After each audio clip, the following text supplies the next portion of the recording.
Voy a intentar predicar esta mañana, porque la verdad es que para Sara y para mí es un privilegio tremendo poder venir.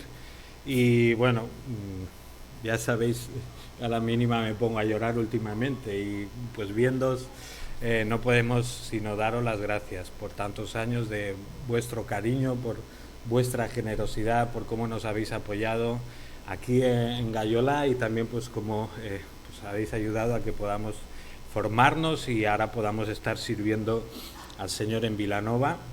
Os queremos muchísimo, os echamos de menos, no os podéis imaginar cómo os echamos de menos. Si alguien va a vivir a Vilanova o Rodalías, por favor, poneros en contacto. No quiero robar a nadie, pero la verdad es que se está más tranquilo que en Barcelona.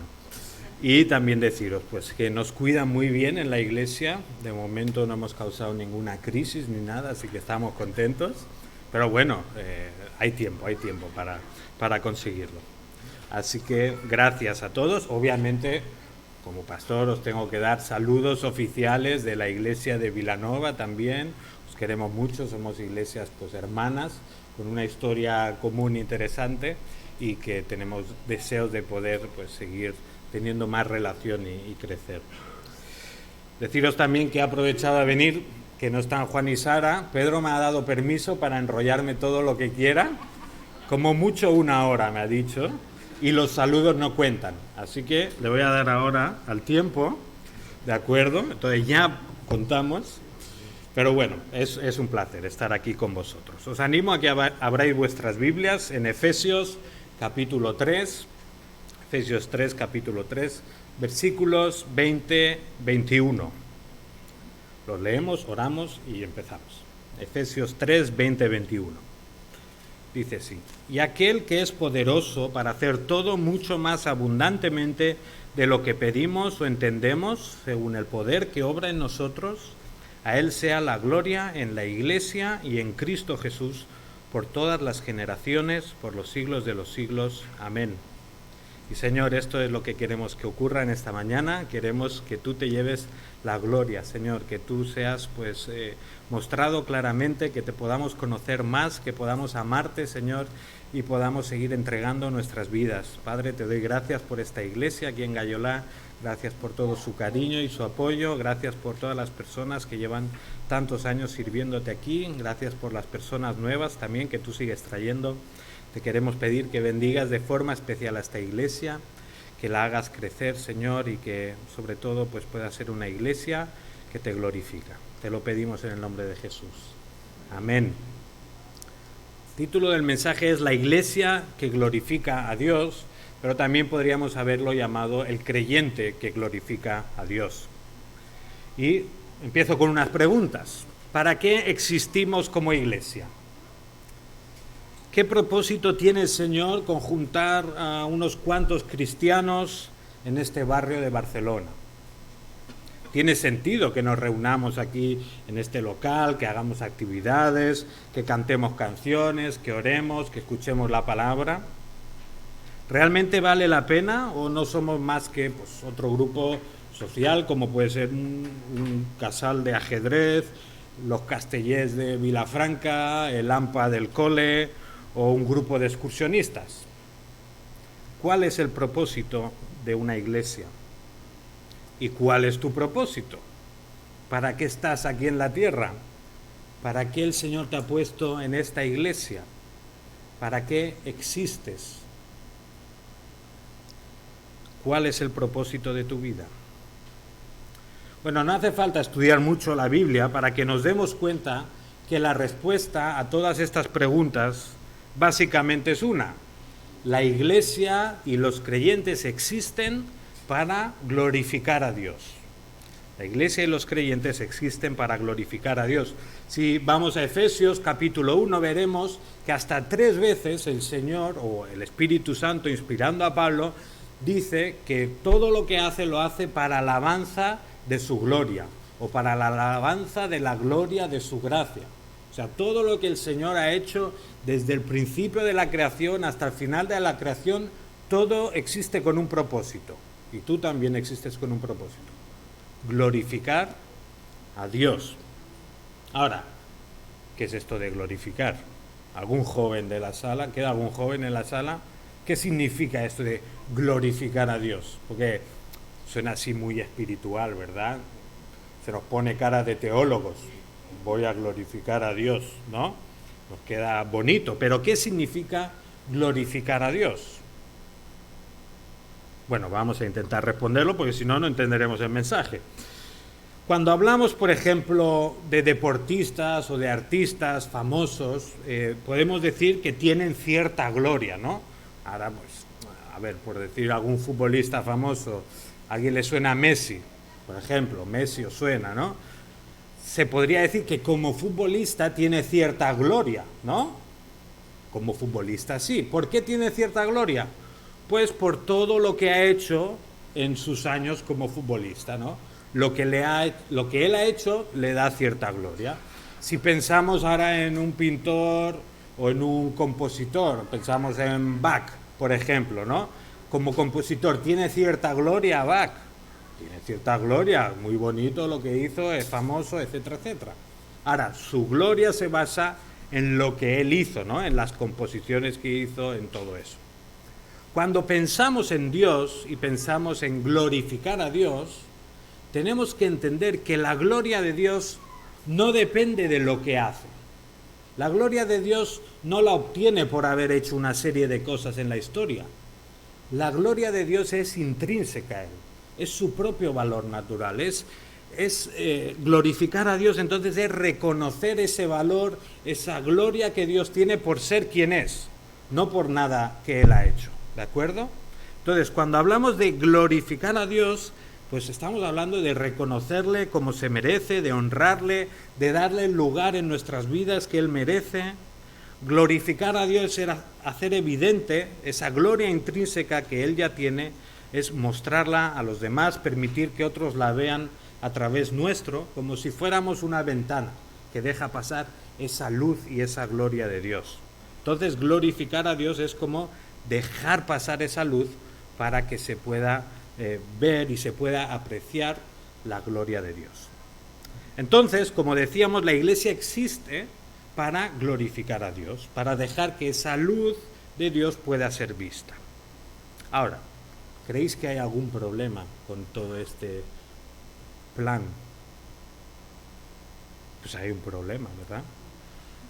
¿Qué pasa? Pues que aunque la Iglesia y aunque los creyentes somos personas redimidas, perdonadas, regeneradas, santificadas, a pesar de todo lo que Dios ya ha hecho en nuestras vidas, todavía, digamos, tenemos cierta suciedad, ¿no? Si fuéramos una ventana, tendríamos pues algunas grietas, tendríamos polvo, tendríamos pues marcas de dedos, de lengüetazos de niños, por ejemplo. Seríamos una ventana un poco sucia, ¿no? Si queréis ver una ventana sucia, venid a Vilanova y tengo unas cuantas, ¿de acuerdo?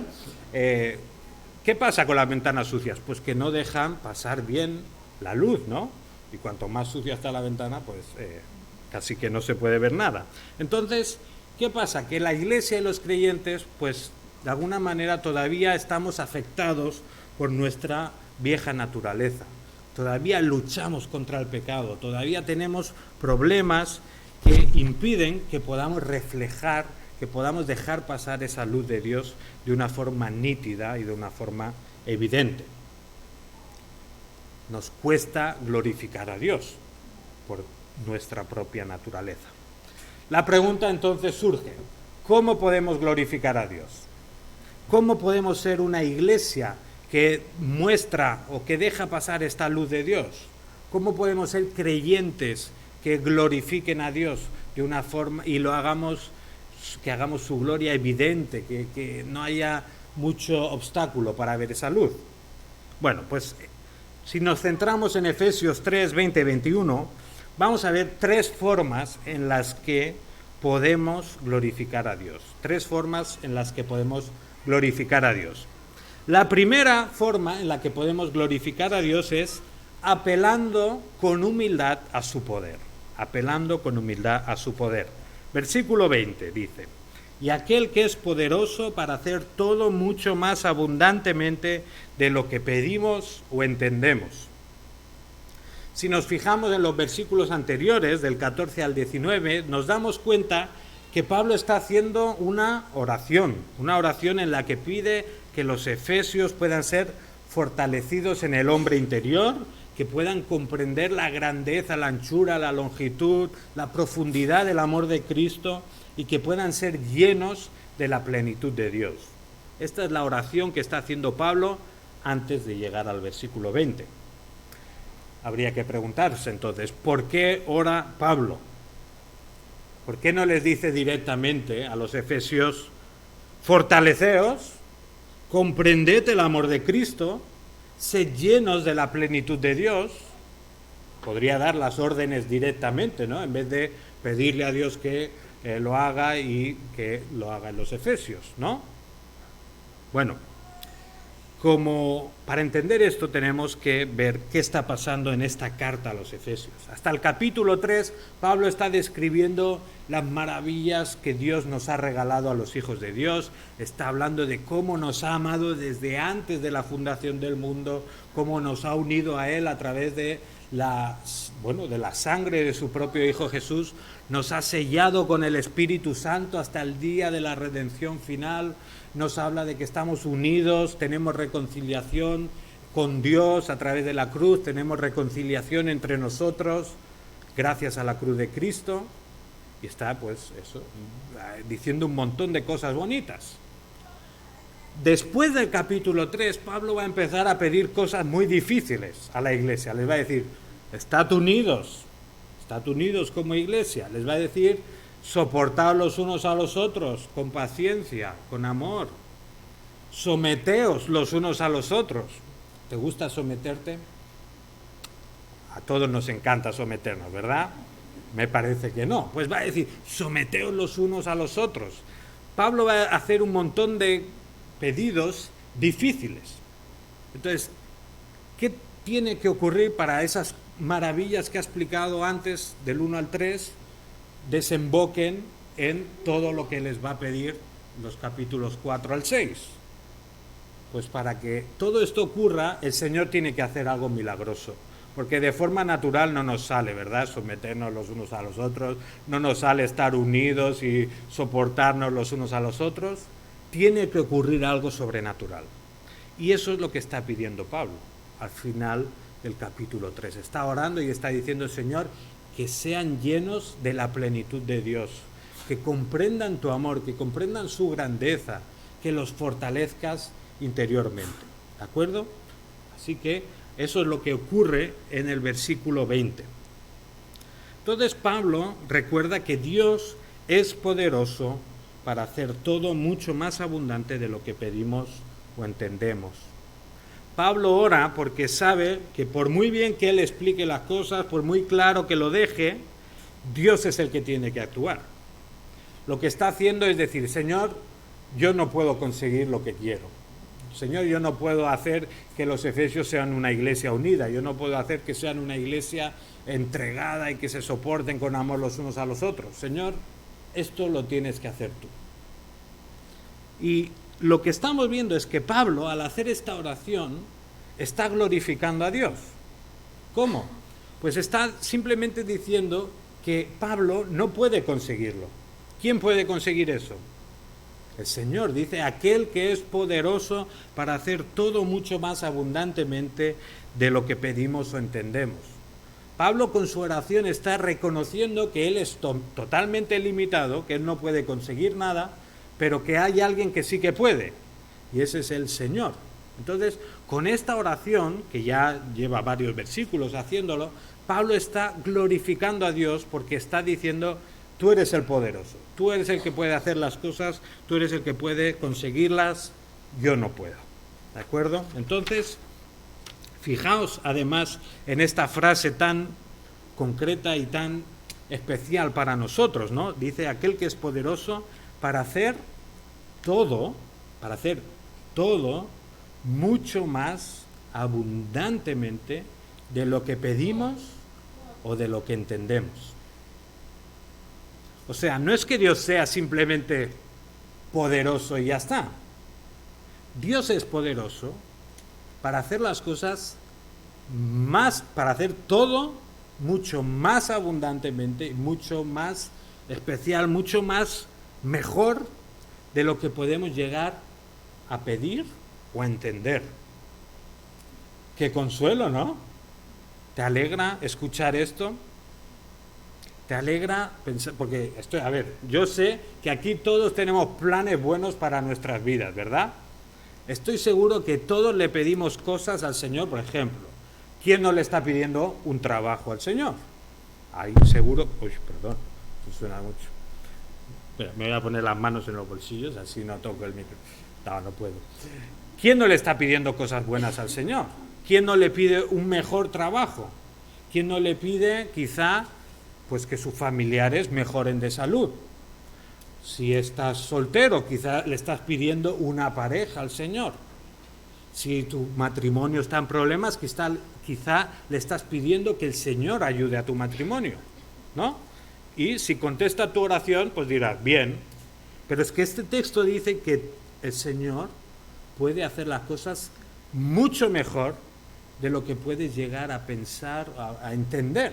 O sea, quizá tú le estás pidiendo, Señor, es igual, dame una pareja, me da igual, que camine, que hable y ya está, no te pido más, ¿no? Quizá puedes pensar de esta manera. Pues ¿sabes qué? El Señor te puede dar una pareja que incluso ame al Señor por encima de todas las cosas, no solo que camine y sobreviva, ¿verdad? Por ejemplo, quizá le estás pidiendo, bueno, Señor, dame un trabajo, pero me conformo con cualquier cosa. Confórmate o haz lo que puedas, ¿no? Pero ten claro que el Señor puede hacer mucho más de lo que podemos llegar a entender o a pedir. ¡Qué alegría!, ¿no? Sin duda, saber que Dios es poderoso para hacer las cosas de esta forma tan magnífica nos ayuda a orar con más fe, ¿verdad? Podemos pedir eso por un buen trabajo, una buena pareja. Podemos pedir para que el Señor nos ayude a sacar o acabar una carrera, para que encontremos una vivienda justo en el sitio que necesitamos, para que Dios nos conceda los papeles para trabajar legalmente. Podemos orar para que alguien se sane, para que un matrimonio se restaure. Podemos orar por un montón de cosas buenas. Pero siempre tenemos que orar reconociendo que el que tiene poder para hacer esas cosas, ¿quién es? El Señor, no somos nosotros mismos. Por tanto, cuando oramos de esta manera, cuando oramos con fe al Señor, le estamos glorificando porque estamos diciendo, Señor, tú eres el poderoso, yo no puedo, pero tú sí puedes. Ahora, cuidado, si tuviéramos una señal de esas de alerta, peligro, cuidado. Tenemos que ir con cuidado a la hora de apelar al poder de Dios, porque para glorificar a Dios tenemos que hacerlo con humildad. Y hay una diferencia entre orar con fe y orar presuntuosamente, ¿no? Hoy en día podemos escuchar, quizá como algunas iglesias o algunas personas tienen la costumbre de orar declarando lo que ellos quieren, ¿no? Yo declaro que me voy a ganar un Mercedes y un chalet con piscina, ¿no? Y como lo he declarado, el Señor está obligado, ¿no? Podemos pensar de esa manera. Yo declaro que esta persona se va a sanar. Y pensamos, y no me malentendáis, no quiero decir que lo hacen con mala intención. Realmente ven que la Biblia nos pide orar con fe, y pues voy a orar con tanta fe que digo que lo que yo digo se va a cumplir. Cuidado, esto no es lo que la Biblia nos está enseñando, ¿verdad? Si nos fijamos solo en esta oración, yo no sé si hay algún creyente en la historia que se pueda poner por encima de Pablo, a nivel de santidad, a nivel de... Bueno, no se puede llegar al cielo por obras, pero si se pudiera llegar por obras, Pablo estaría ahí rozando el larguero, ¿vale? No, él me daría ahora un bofetón y me diría, ¿qué tontería dices? Bueno, pero Pablo es un creyente ejemplar, ¿no? Pues él mismo, fijaos, ¿cómo ha empezado esta oración en Efesios 3? En el versículo 1 dice, por esta causa pues doblo mis rodillas ante el Padre. ¿Qué implica esta frase de Pablo? ¿Significa que mientras escribía o mientras dictaba esta carta se puso de rodillas y levantó los brazos y oró así tremendamente? Bueno, seguramente no. Lo más probable es que estas palabras de Pablo nos indican su forma de orar, su humildad a la hora de reconocer que todo lo que le va a pedir al Señor es algo que está en las manos de Dios, que él mismo no puede conseguir, ¿verdad? Pablo está orando con humildad. Cuando decimos o cuando leemos, ¿no?, que doblo mis rodillas, dice Pablo, a nosotros se nos viene a la mente pues esa pose, ¿no?, de estar de rodillas orando, apoyado en una silla quizá. Pero seguramente doblar las rodillas era solo el primer paso a estirarse. Si vemos en la Biblia varias veces que se nos relata cómo la gente ora o la gente tiene que pedir algo a un rey, lo típico era postrarse completamente. Y postrarse implicaba tocar con la frente el suelo, ¿verdad? Era una actitud de humillación total. Era decir, soy un perro, no soy nadie para pedirte lo que te estoy pidiendo. Pues eso es lo que está diciendo más o menos Pablo. Claro, si tú te intentas postrar ante alguien sin doblar las rodillas, ¿qué pasará? Pues caerás como un maniquí y te harás daño. Entonces, doblar las rodillas simplemente es el primer paso, ¿para qué? Para postrarnos. Esa es la actitud con la que tenemos que orar con fe. Tenemos que pedir al Señor cosas grandes, por supuesto. El texto dice que puede hacer mucho más de lo que podemos llegar a entender, a pedir, a lo que sea. Lo está diciendo el mismo Pablo. Pero también tenemos que recordar que tenemos que pedir con humildad, sin exigir a Dios nada, reconociendo que simplemente es Él el que puede hacer las cosas y que nosotros pues somos siervos que estamos a su disposición. ¿De acuerdo? ¿Cómo podemos glorificar a Dios entonces? Orando con humildad, apelando a su poder y no a nuestras capacidades. Orando para que se haga su voluntad y no la nuestra. Así que oremos con fe, pidámosle cosas grandes. Hace poco escuchaba, que sepáis que todavía os escucho los domingos por la tarde, al menos los anuncios, la predicación a veces, no voy a engañar, pues ya con el tostón que sueltan ahí en Vilanova ya tengo bastante, pero os escucho. Y el otro día pastor decía algo de que quién sabe si esta iglesia, si este local es el local de niños, ¿no? No sé si os tendríais que acordar porque hace poco que lo dice. Pues podéis pedir como iglesia, podemos pedir por cosas grandes, podemos pedir para que el Señor transforme Barcelona, ¿verdad? Podemos pedir para que millones de personas se conviertan aquí en Cataluña, en España y en todo el mundo. Podemos orar con mucha fe, pero tenemos que orar también con humildad, dejando claro que es Dios quien consigue las cosas y no nosotros. Por tanto, podemos glorificar a Dios apelando a su poder con humildad. Vamos a avanzar un poco, que si no, no acabamos. Segundo punto, podemos glorificar a Dios también aceptando su intervención en nuestra vida. Versículo 20 dice, y aquel que es poderoso para hacer todo mucho más abundantemente de lo que pedimos o entendemos, según el poder que obra en nosotros. Dice, según el poder que obra en nosotros. Ahora, ¿cuál es este poder que obra en nosotros? ¿Alguien lo sabe? El Espíritu Santo. Tiene que ver algo con el Espíritu Santo. Muy bien, Estel. Déjame que beba un poco. ¿Cuál es este poder que obra en nosotros?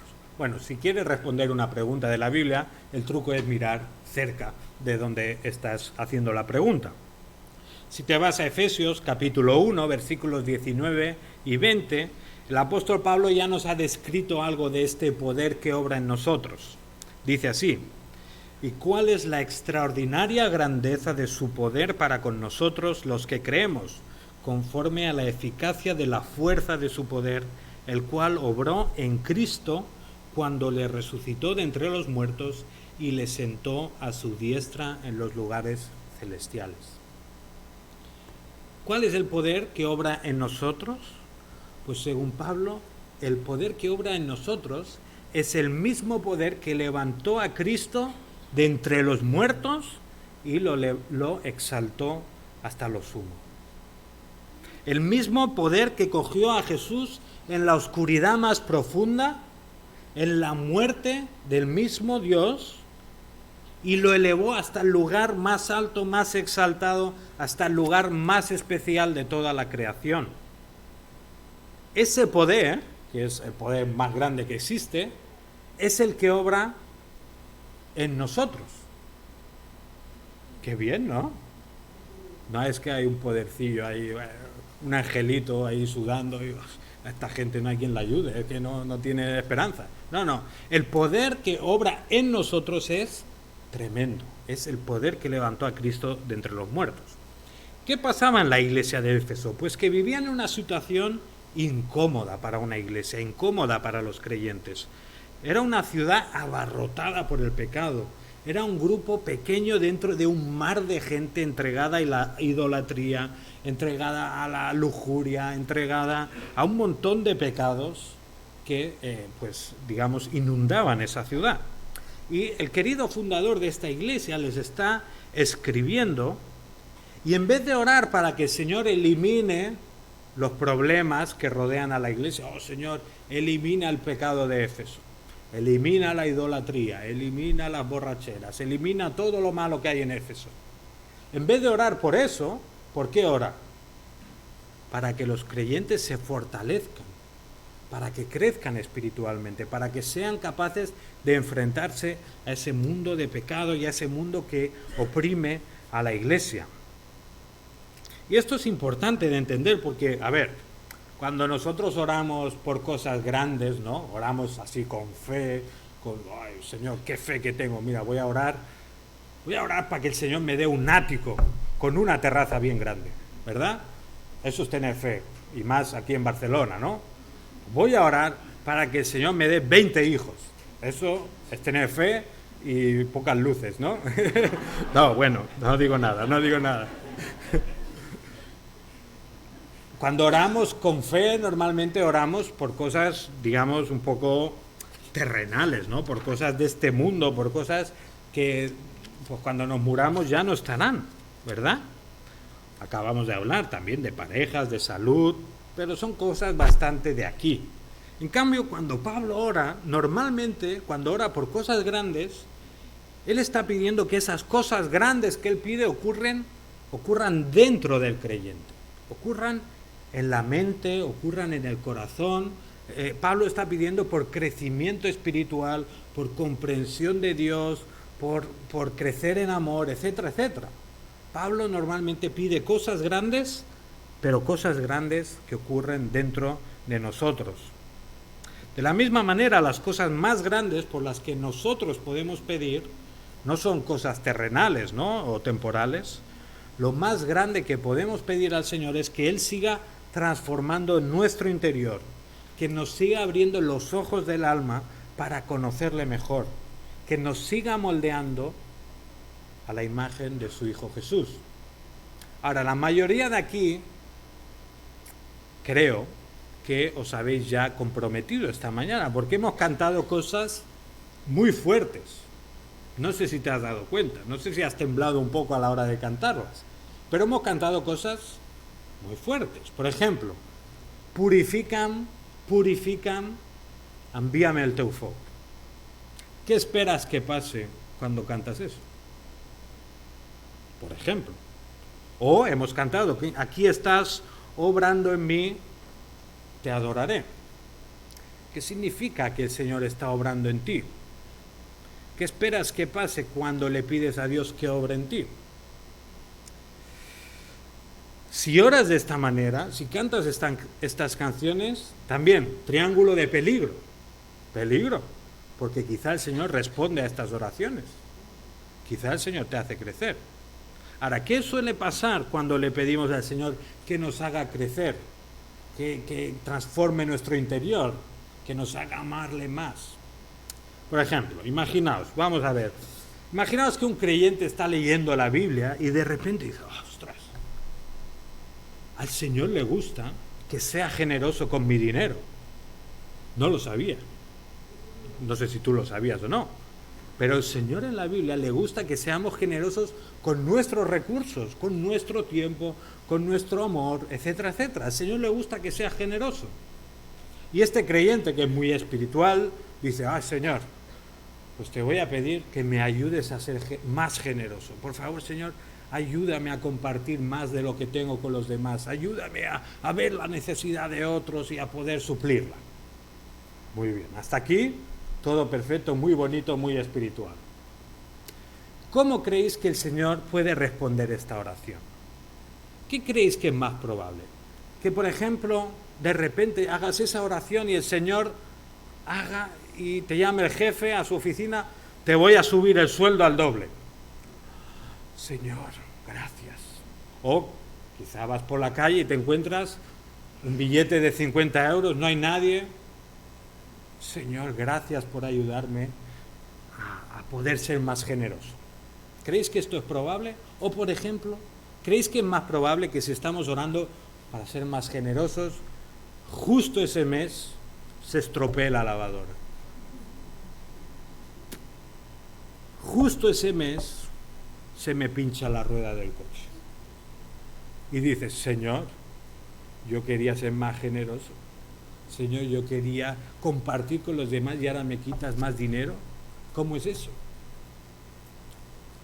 Bueno, deduzco que entendéis cuál es la más probable, ¿no? La segunda. Si pedimos al Señor que nos haga crecer, que nos ayude a ser más santos, que nos ayude a ser más como Jesús, lo más probable es que la vía que use el Señor para hacernos crecer en santidad no sea un camino de rosas, donde todo es fácil, ¿no? Señor, quiero ser más generoso. Ya lo soy. No va así, ¿no? Señor, quiero tener más paciencia con mi familia. Pues a partir de ese día todo va a ir fantástico, los niños se van a portar bien, no te van a gritar, te van a hacer caso a la primera. ¿No, verdad? El Señor te va a hacer crecer en paciencia, pero lo va a hacer con lágrimas. Sonrisas y lágrimas, que era un libro o una serie o algo, ¿no? Bueno, quitar las sonrisas. El proceso de la santidad es así. Bueno, reíros aquí, pero llorad en casa, entonces, porque es así. La santificación viene con sudor, sangre y con lágrimas. Entonces, está bien que cantemos purifícame, envíame el teu foc, pero cuando venga el foc, demos gracias al Señor, ¿verdad? ¿Cómo podemos glorificar a Dios en esto? Pues aceptando su intervención en nuestra vida, entendiendo que aunque es un proceso doloroso, aunque nos cuesta crecer en santidad, aunque tendríamos sugerencias para el Señor, no, yo creo que el Señor mejor de esta manera. Aunque el Señor hace las cosas de una forma que quizá no nos gusta, vale la pena hacer caso a Dios, vale la pena entregarnos a Él, vale la pena dejar y aceptar la intervención de Dios en nuestra vida. Cuando aceptamos la intervención de Dios en nuestra vida, entonces le estamos glorificando, porque estamos mostrando que nos importa más agradar a Dios, nos importa más la felicidad de Dios que nuestra propia felicidad o que nuestro bienestar temporal. ¿Por qué entonces decir toda la verdad en la declaración de la renta si eso me va a perjudicar? Bueno, pues porque me importa más agradar a Dios que tener más dinero. ¿Por qué dejar a mi novio o mi novia que no son creyentes? Bueno, porque me importa más agradar a Dios que disfrutar de una relación de amor que el Señor no aprueba. ¿Por qué pedir a Dios que me transforme interiormente cuando sé que eso va a ser un proceso doloroso, difícil, que me va a costar? Porque me importa más glorificar a Dios que vivir una vida fácil y cómoda instalada en el pecado.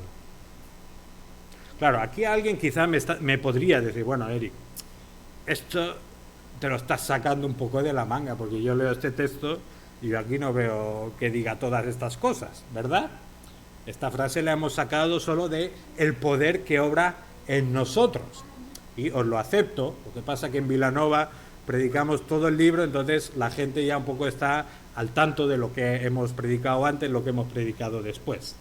Pero bueno, déjame deciros que el Nuevo Testamento es rico a la hora de, digamos, expresar este pensamiento. Por ejemplo, Santiago 1, versículos 2 al 4 dice: Tened por sumo gozo, hermanos míos, el que os halléis en diversas pruebas, sabiendo que la prueba de vuestra fe produce paciencia, y que la paciencia ha de tener su perfecto resultado para que seáis perfectos y completos sin que os falte nada. Pues es un texto, ¿verdad? Otro más, ¿no? No puede ser que solo sea el único, no. Primera de Pedro, capítulo 1, versículos 6 y 7. Hablando de las pruebas, dificultades, dice Pedro, en lo cual os regocijáis grandemente, aunque ahora, por un poco de tiempo, si es necesario, seáis afligidos con diversas pruebas, para que la prueba de vuestra fe, más preciosa que el oro que perece, aunque probado por fuego, sea hallada que resulta en alabanza, gloria y honor en la revelación de Jesucristo. ¿Cuál es el resultado de la prueba? Alabanza, gloria y honor en la revelación de Jesucristo. Cuando aceptamos la intervención de Dios en nuestra vida, transformando nuestro interior, cambiando las cosas que son difíciles, cambiando esos pecados que llevan instalados toda la vida allí, estamos glorificando a Dios porque estamos demostrando que nos importa más la satisfacción de Dios que nuestra propia satisfacción. Nos importa más parecernos a Jesús que seguir viviendo con los deseos de la vieja naturaleza. Así que no te eches atrás, no te des por vencido. Pídele a Dios que te transforme aunque duela. Pídele que te fortalezca interiormente para parecerte más a Jesús.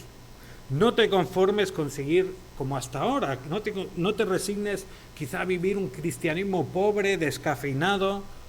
Ruégale que Dios transforme, pues quizá tu tendencia a quejarte por todo. Pídele al Señor que te ayude a dejar la pornografía. Ora para que Dios destruya tu orgullo y tu hipocresía.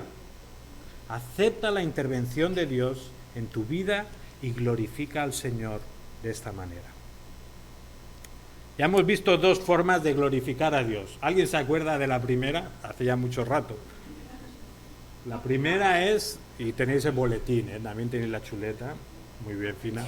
La primera forma podemos glorificar a Dios apelando de forma humilde a su poder.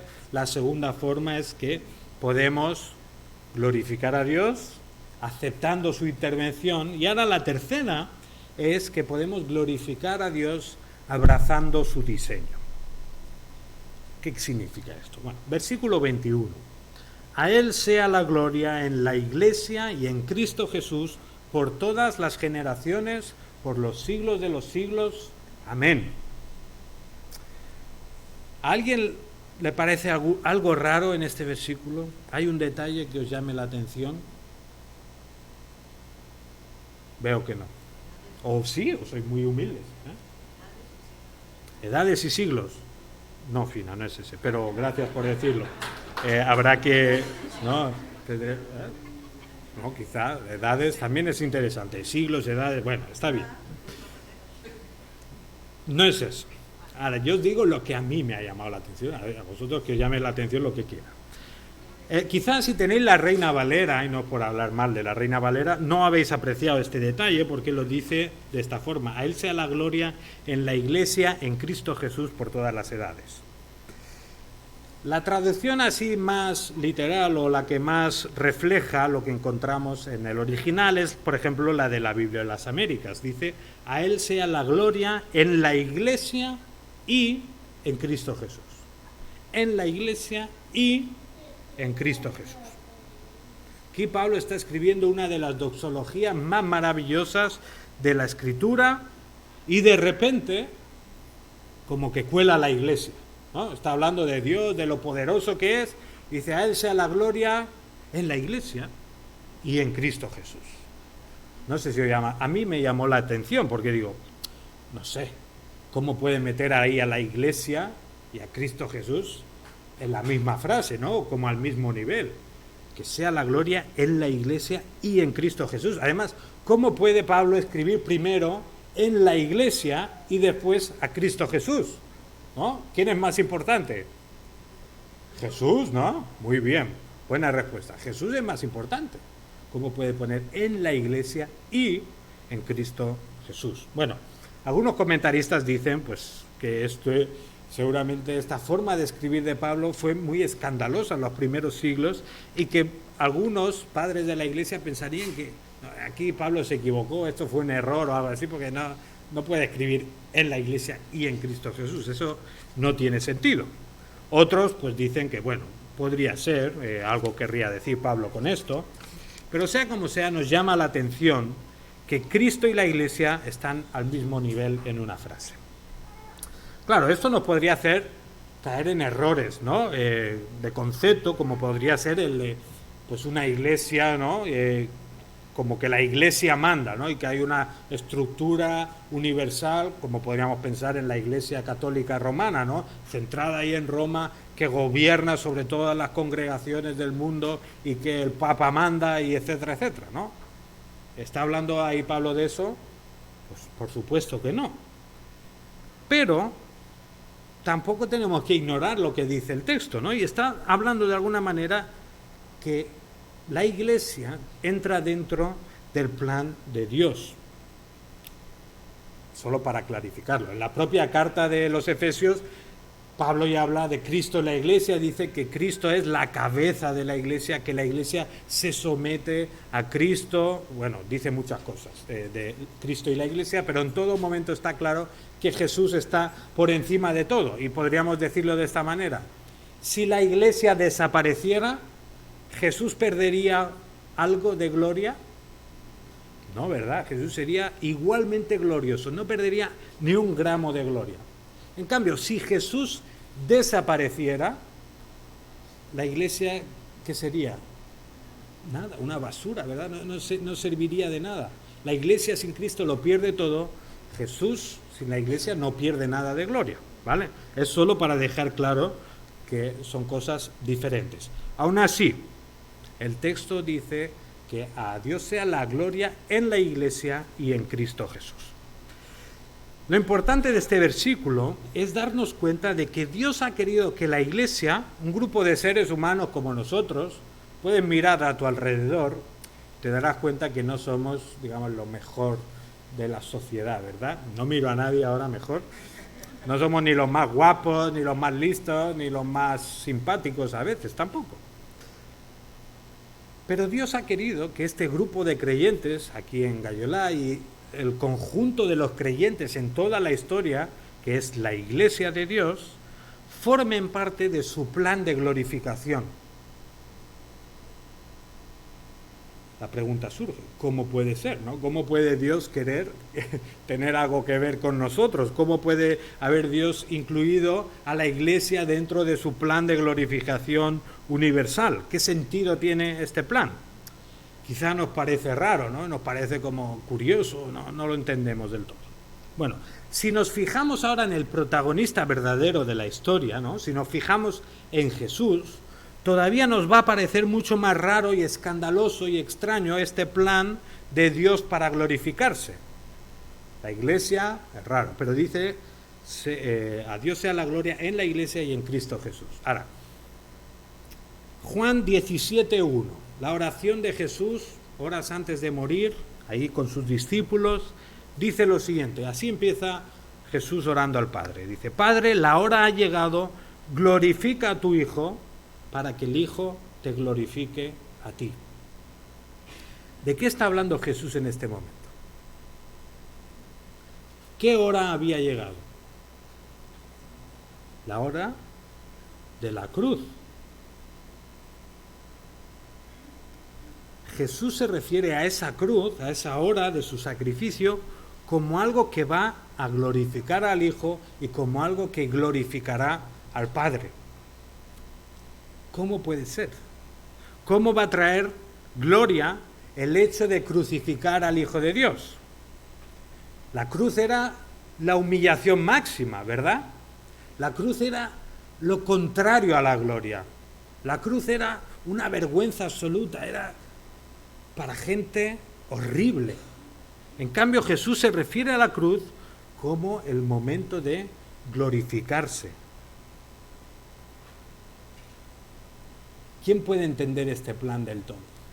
¿Cómo se come esto, no?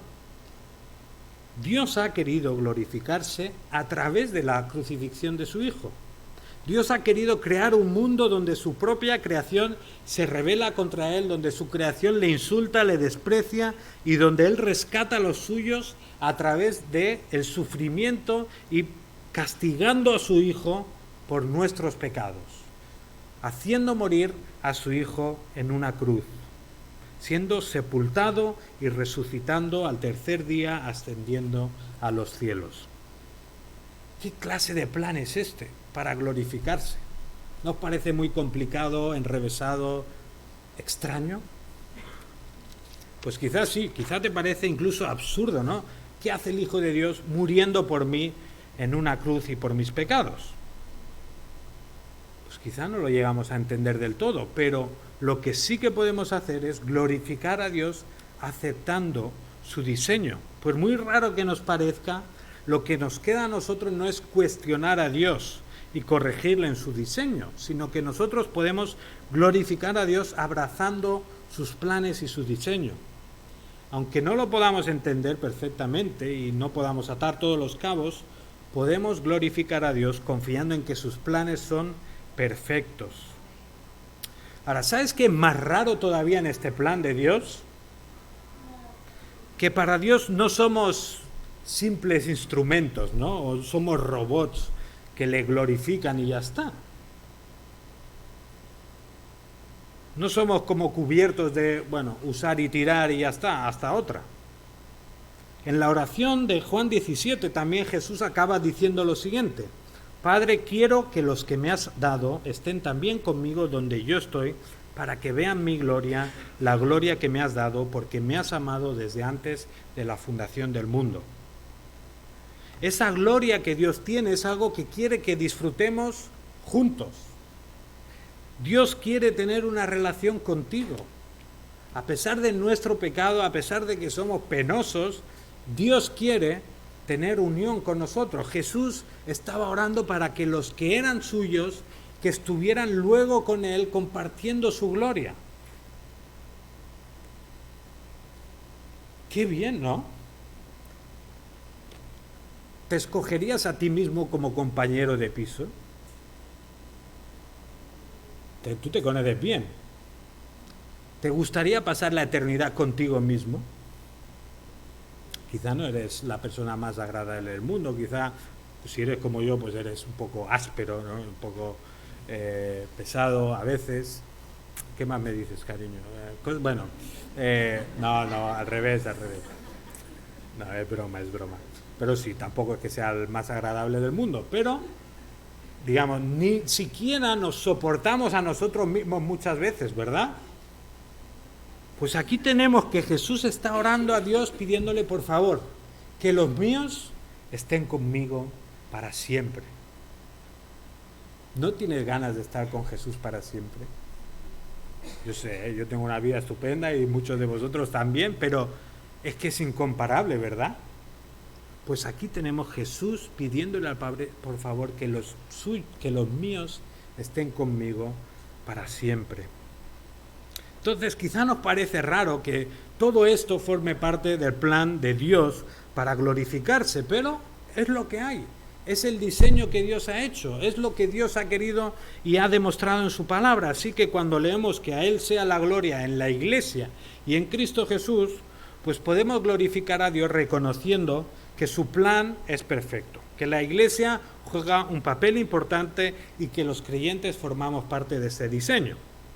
Así que, por ejemplo, vayamos cuidado también pensando que podemos estar bien con Dios, pero que lo de la Iglesia es opcional, ¿no? Que, eso es para los que quieren estar más comprometidos. No caigamos en la trampa de pensar que podemos glorificar a Dios por nuestra cuenta sin la necesidad de tener relación con otros creyentes. Igualmente podemos glorificar a Dios aceptando su diseño en muchas otras áreas de la vida, ¿no? Dios diseñó el mundo para que trabajáramos y estuviéramos activos. Así que no vivamos instalados en la queja, es que tengo que trabajar, Señor, qué asco. Bueno, que el diseño de Dios es que trabajes. Hay trabajos más agradables, otros menos, pero el Señor quiere que trabajes. Y yo también, perdón.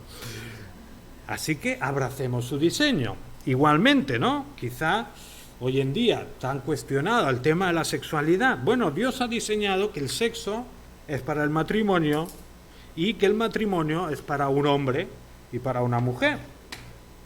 Pues ¿qué tenemos que hacer como iglesia? Declarar que eso es bueno. Por mucho que la cultura quiera convencernos de lo contrario, glorificar a Dios implica decir que lo que Él ha diseñado es bueno. Tenemos que abrazar su diseño, tenemos que propagar su diseño. Si Dios nos dice que el creyente no debe dejar de congregarse y que tiene que servir con sus dones a los otros creyentes, pues no miremos a otro lado y digamos, eso es para otro. No.